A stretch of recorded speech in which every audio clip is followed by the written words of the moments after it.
Question though, is there anything that we get from these intertestamental sources, whether archaeological inscriptions or whether it's literature, whether it's rabbinic stuff or it's apocryphal or pseudepigraphical or Dead Sea Scroll stuff, is there anything out there that we can say has any connection at all to specifically the resurrection of Jesus? Survey says, absolutely there is. You remember our old friend Josephus, right? First century Jewish historian, born and grew up in the land of Israel, a contemporary of the apostles, writes in the same Greek in which the New Testament is written. You'll see his dates here. And he writes in his book, Antiquities of the Jews, and this is in book 18, an amazing passage about Jesus.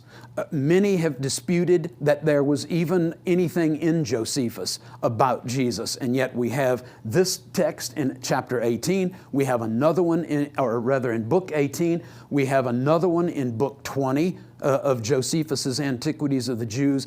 This seems to be the most problematic one, however. And many have suggested, okay, well, even if Josephus did write something about Jesus, it was probably doctored up by later Christian scribes, because it was indeed the early church that preserved the writings of Josephus, not the early synagogue. That means that Josephus is right there in our wheelhouse, right there in our spiritual heritage, because the leaders of the early church had made sure that Josephus was copied and preserved because he provides background for New Testament realities, life and times, and also because he provides material like this specifically about Jesus. So this was a huge question, and in the early 1970s, there was a Jewish scholar, Shlomo Pines, who discovered and then published a text that was not preserved by the Greek-speaking, Greek-writing,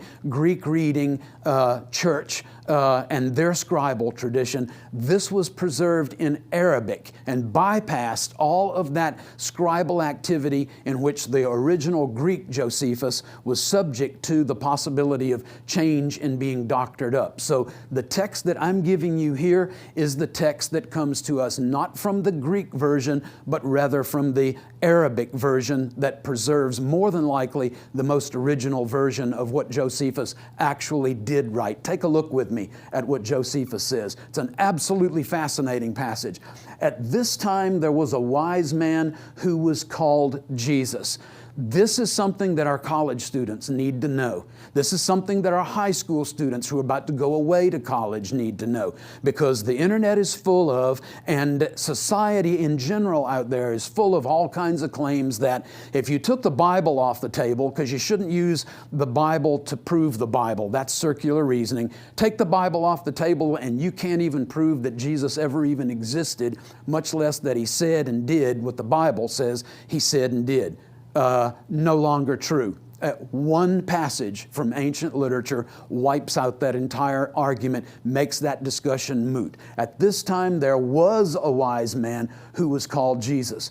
His conduct was good. See how much of this corresponds to what we get in our New Testament. He was known to be righteous or virtuous, and many people from among the Jews and other nations became his disciples. We get that very language in the New Testament.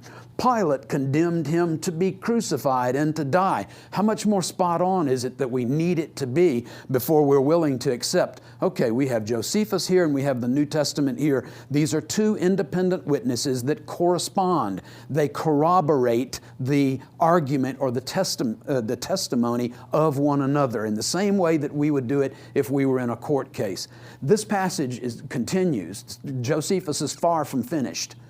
Those who had become his disciples, by the way, this is a technical term, disciples. It's not just like students, or it's not like followers of the Greek philosophers. This is someone who has decided he's made a life choice to yoke himself to a rabbi, okay, which is what Jesus is called in the New Testament.